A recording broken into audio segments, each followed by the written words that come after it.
right, we're back for part two, which is the prequel trilogy for the Star Wars franchise, which is very mixed. Had a very mixed reception, I think we can say. You've also forgotten once again to introduce us because this is a new episode, so you've got to do it again. Sorry, yeah. All right, I'm Jimmy. This is Sean. No one cares. We're thing one and thing two. I'm just saying, you've just got to make sure because you've got to think of it. It's from my the worst. perspective It's my worst thing. Although 30 seconds has passed for us, like a few days has passed for anyone listening, so this is completely different. They might think they was done days apart. I'm sorry, everyone. 30 seconds, but I'll be better. You're a poor host. Wow. Shocking. Forgetting the basics. But anyway, the prequel trilogy. This episode will probably be shorter than the last one because I feel like we got out a lot of our grievances in the last one. But the prequel trilogy, we had the Phantom Menace, which was Jar Jar Binks, and then Darth Maul. That's pretty much all you need to know about the Phantom Menace. Well, you had characters like Padme. Obviously, so I heavily disagree with that. What? No, I was just joking. I was going to say. I'm kidding. I can't believe you do my boy Qui-Gon like this. Oh, you know, Qui-Gon. Yeah, Qui-Gon is one of the best characters in the prequel trilogies. So yeah. Clone Wars is the one I remember the least about because it's the one I've only seen twice in my life.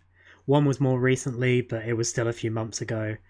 The only thing I really remember all that well is the arena fight with Jango Fett getting his head chopped off by Mace Windu. This is where I'm probably going to help out more because 2 is probably the one I've seen the most. Okay, you can talk. So there is a reason behind that. Whether we go into or not doesn't really matter, but but yeah, that's probably the one I've seen the most. So I'll be able to do more on that. All right. And then we've got Revenge of the Sith, which is the one where Anakin went off the rails. That's all we really need to say for now until we get to talking about that individually. So we'll start off with the Phantom Menace. We'll go into it in more detail. Our favourite moments from that, just some standout parts. We'll start off with saying the prequel trilogy as a whole had much better choreography, effects, and everything compared to the original for obvious reasons. Better CGI, better choreography. Yeah, for obvious reasons. You know, they came out. They in were the early made 2000s. 30 years later, or 20 something years later. So you would hope that they would have made some advances in terms. But they do. As much as people like to rag on them, they have my favorite fights in all of the series. So I think like probably trilogies. I think my favorite entire scene probably comes from this trilogy, which could be controversial. 2 of my favorite scenes come from this trilogy because of the amount of hate these films get. Undeserved, by the way. Yeah, I don't get the hate they get. They're not great. They're not amazing, but they're still solid movies. So I don't think they deserve as much hate as they get. Mm-hmm. Yeah, especially one movie, which we'll talk about when we say our favourite movies, in my opinion. But yeah, Phantom Menace. A lot of people hate it because of Jar Jar, because the same reasons they hate Attack of the Clones as well. The love stuff with it focused too much on Padme and Anakin was a bit cringy in both movies. Not Hayden Christensen's fault, probably the script's fault, any script writers. Me, I didn't really care that much. He was there, you know. I wish he was a bit more badass, but I'm watching the Clone Wars, and he's way better in that, so I can forgive them. It's all right. He gave us the greatest line of all time, the greatest scene, which is the "I hate sand" scene, because It's cool. it's totally memorable. It's the best bit of Star Wars there ever has been. Oh yeah, way better than anything else ever in the series. Who cares about any lightsaber fights or using the Force? Yeah. The fact that a guy complains about sand is just the greatest bit of writing that has ever been in a film. Phantom Menace featured pod racing, which was cool. It was a cool little thing, even if Anakin was a bit annoying, young Anakin, I should say. It also featured Liam Neeson as Qui-Gon Jinn and Ewan McGregor as Obi-Wan Kenobi. Two of my favourite characters in all of Star Wars, if not my favourite characters in all. Ewan McGregor as Obi-Wan Kenobi is probably my favourite. Perfect. Yeah, he's amazing. And I love that they sort of keep his style of Obi-Wan in the Clone Wars as well, and it makes me excited to keep watching it. But yeah, they're amazing, and we got one of my favourite scenes in the entire Star Wars universe, whatever franchise, which is Obi-Wan and Qui-Gon Jinn versus Darth Maul. That whole last stretch, the music, incredible, the fighting, the way it ended, just everything about it is great. And I've already said in the previous podcast that I think, even though Empire is one of my favourite movies, that they could have maybe improved that scene by reflecting what happened with Qui-Gon and Obi-Wan in the Maul fight, with what could have happened with Luke and Obi-Wan against Vader. So yeah, I don't know if that's your favorite scene or if you have a favorite scene from that. From the first one, definitely. That's just an amazing sequence, especially just because how much it develops Darth Maul, I think, as well. Because you really get that he isn't human, like the way he paces around like an animal, and that he just has that desire to kill them. I think that's amazing. Mm-hmm. And to me, although it's a great scene, it does just slightly annoy me that because of it, we lose two characters that would have been so good if we had more time with them. Well, I mean, we lose Maul. He does come back in other mediums, he does come back in the animated series, and he's in Solo as well. Yeah, very briefly. He pops up at the end. I also heard they have plans to bring him back. Yeah, I also it's a bit annoying, but yeah. I also heard they have possible plans to bring him back in some sort of capacity, probably, maybe even in The Mandalorian. I wouldn't be surprised, because in Solo, didn't he run a shadow company? Wouldn't it make sense if they could easily bring that? Oh no, Mandalorian is after, isn't it? It's too late. Yeah. Probably the Obi-Wan series they could put him in. That's where they'll do it. That would make more sense. That is where they'll do it. Because obviously more of a rematch from the first films, because they'd have that history. I say that's where they'll do it. I don't actually know if they kill off Maul in, I think Rebels was the last series he was in. I don't know if he's alive or dead in that, so I can't really comment. But it'd be cool to see him in like an Obi-Wan series. Depends where they do the Obi-Wan series. I would assume after 3, before 4. Like in that time he was on Tatooine. I mean, well, it would have to be, because. But the point is that he never left Tatooine, so they're definitely going to change that. Yeah. But yeah, we'll see where that goes. Anything else on Phantom Menace? Away is kind of obviously to do with the films, but slightly more away. Is that just props to the guy or woman, who came up with the movie poster. Because that poster of little Anakin with the Darth Vader shadow behind him is a great poster. Yeah. I mean, it's a bit of a spoiler for people who haven't seen it, but yeah. Yeah, it is, but obviously most people know at that point, and I just think it looks really cool, personally. Yeah, no, I agree. There's one thing Star Wars are good at, and it's posters. the Force Awakens poster, like the whole with all the characters and Starkiller Base, like all put on it, was my desktop background for maybe 3 years. It was a very long time, maybe since the film came out. I don't know, but yeah, it was. They're very good at that sort of stuff. But we'll move on to Attack of the Clones. I don't remember a lot from this movie. I remember a lot of the love stuff. I remember the arena fight.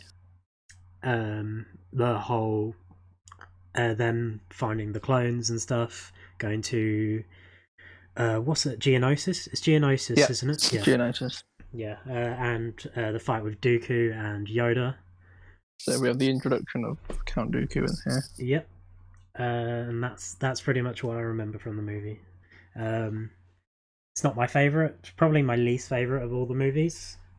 Maybe controversial, but it's probably not controversial. I think a lot of people don't like this film. Yeah, it's not. I don't like it. It's just it's the one I've seen the least, and it doesn't have like the Darth Maul moment from the first one to put it up there.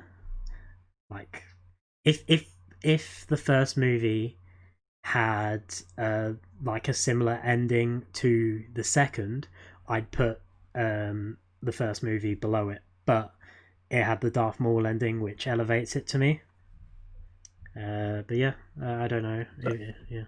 I just like this film. I think it's just going to be a big personal thing for me. Is that it is the only one I had on DVD as a child, so it was easy of access to me to put on again and again. So I was able to do that. So I really like the arena scene. Just because there's so much going on, so much action, from all different angles, and I think because of that, although you know they're going to obviously come through it, there is that thought that anything could happen and you could get a surprise death somewhere, because there's anyone could come from behind them at any point to get a kill off.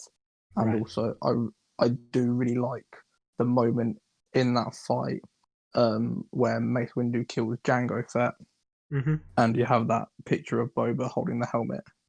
Yeah. No, I think that's good. That's quite a poignant moment, and quite, what's a nice moment?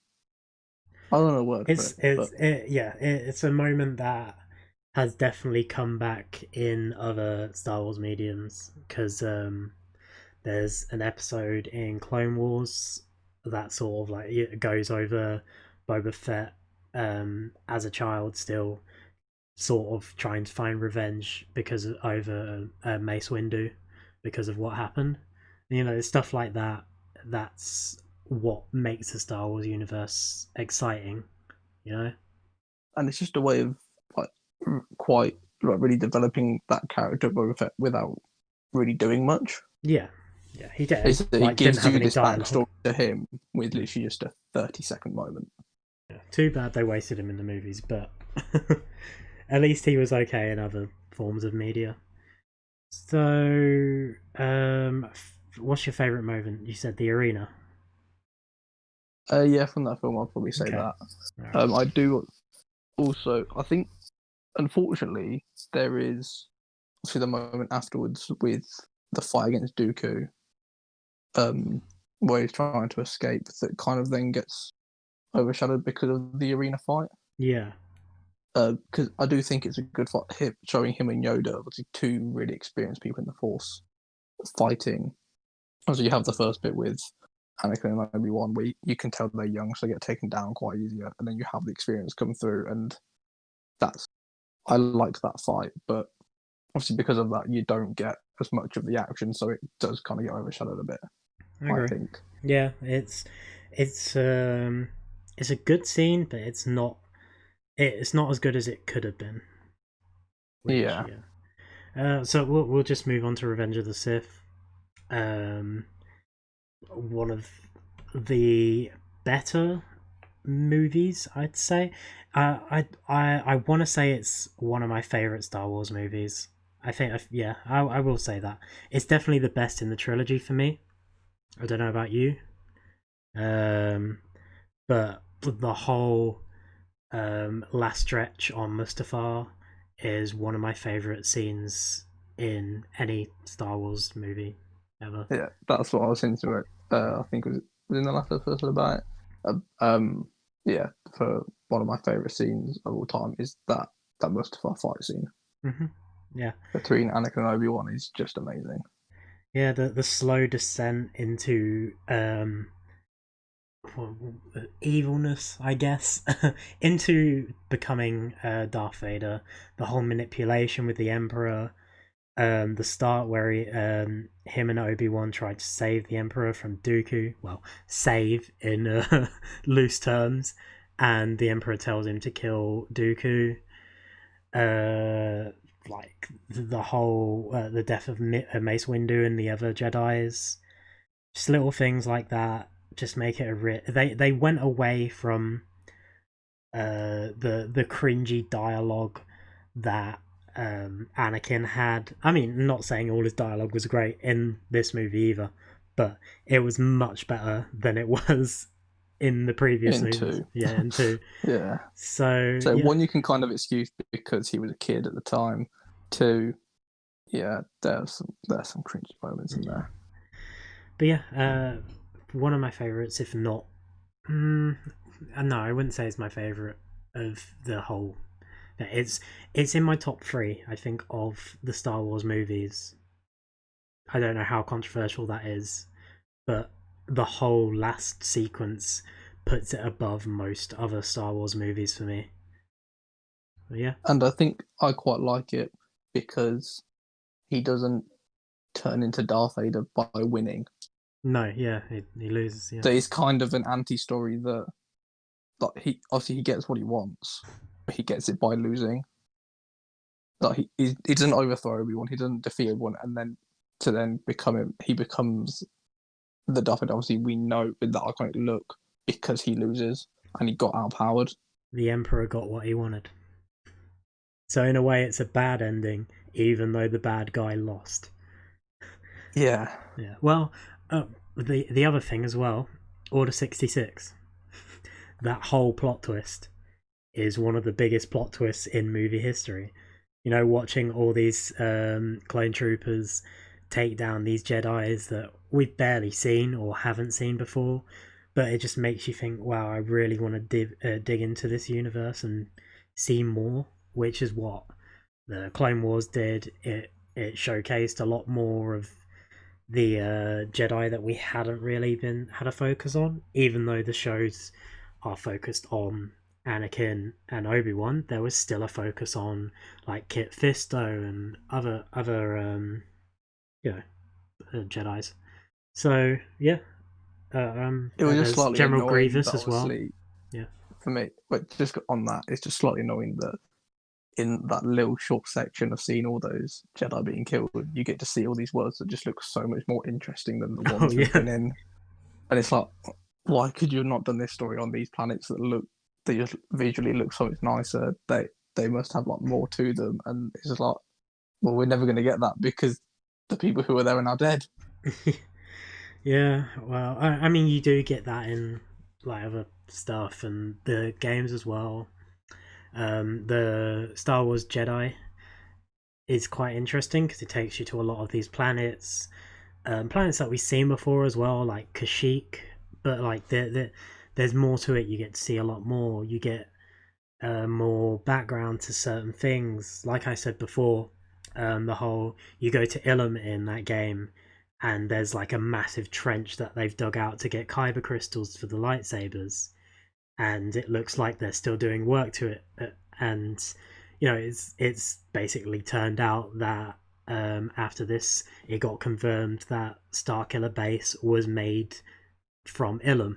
It's the planet Ilum. So it's just little things like that that make the series more interesting that they should have done in other movies, maybe just showcased a lot of the other planets. But we got what we got. They did Mustafar, which was one of the best looking planets we've had.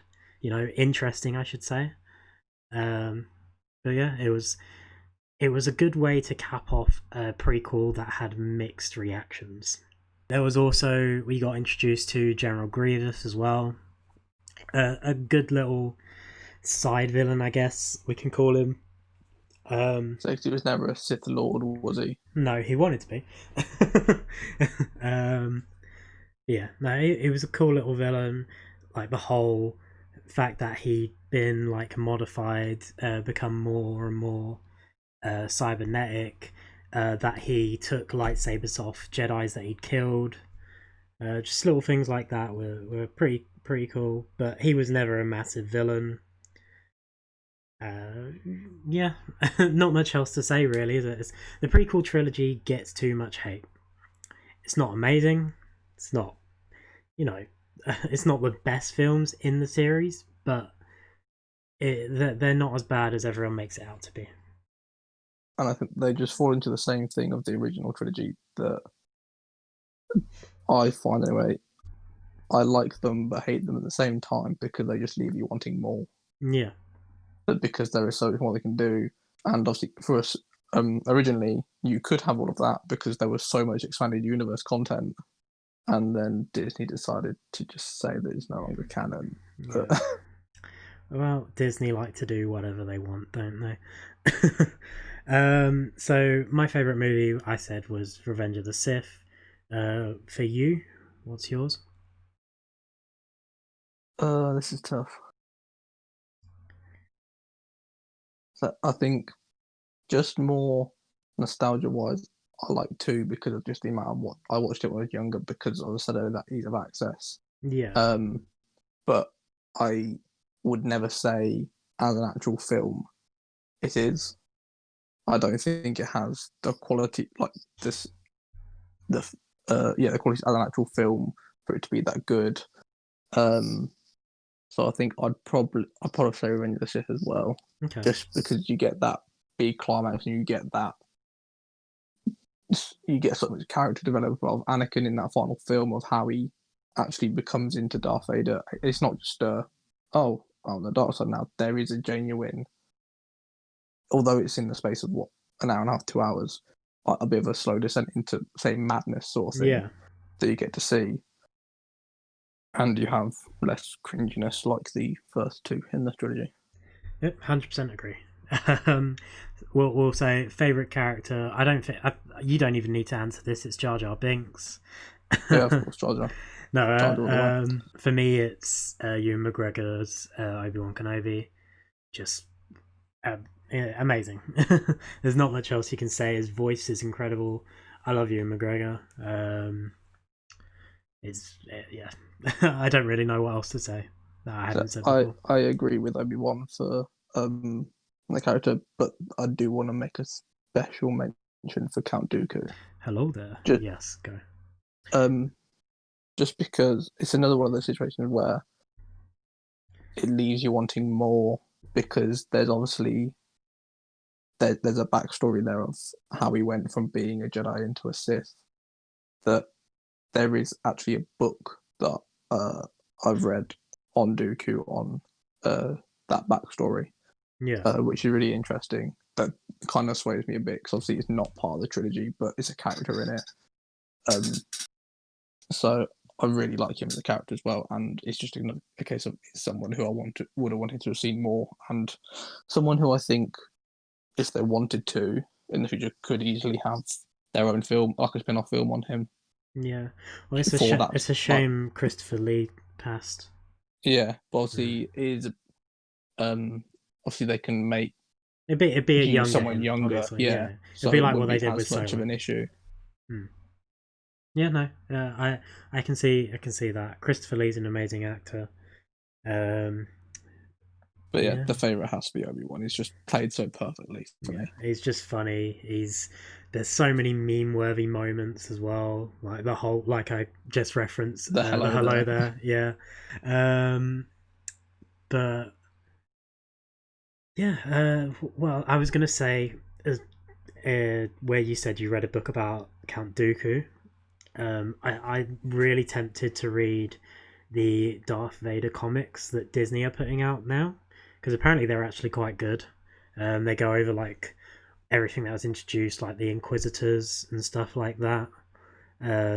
because the Inquisitors are a big part of Star Wars Rebels, and they're in the Star Wars Jedi game. Like there's a lot about them, and they're just it's just a really interesting thing to learn. Like Vader had his own group of like former Jedi, now like Sith minions that just went out and did his bidding for him. It's just a cool little concept, and it adds on to Vader's own story himself, and just makes the character more interesting. But that's nothing to do with this prequel. I just wanted to add it on since you talked about Dooku. But yeah, should we end this segment by saying our favorite moment in the whole trilogy? Which I think is going to be a very quick one, Yes, which we agree on. it's the Mustafar scene, right? No, it's when they first meet Jar Jar. Oh, yeah, you're right. For I God's forgot about. sake. No, it's not when they You first. It's ruined when it. they go to his city. Yeah. No, of course it's the Mustafar fight. How could it not be? Yeah. So yeah, well, our next part will be on the sequel trilogy, and we'll talk a little bit about Solo and Rogue One specifically, because there's one thing in Rogue One I want to mention. But yeah. But before you cut me off, Mm. I was going to say in the last one, before you cut me off, if you haven't already, make sure you subscribe to the YouTube channel, listen to it on, give it a like, let us know what your favourite characters and scenes are and your favourite films, and follow us on Twitter. Yeah, do all of those things. I'm in charge of that now, so follow us on Twitter. Yeah, well, yes. When I get the followers, I'll get the memes out. I'll meme Jimmy up nicely, so you want to be following for that. Exactly.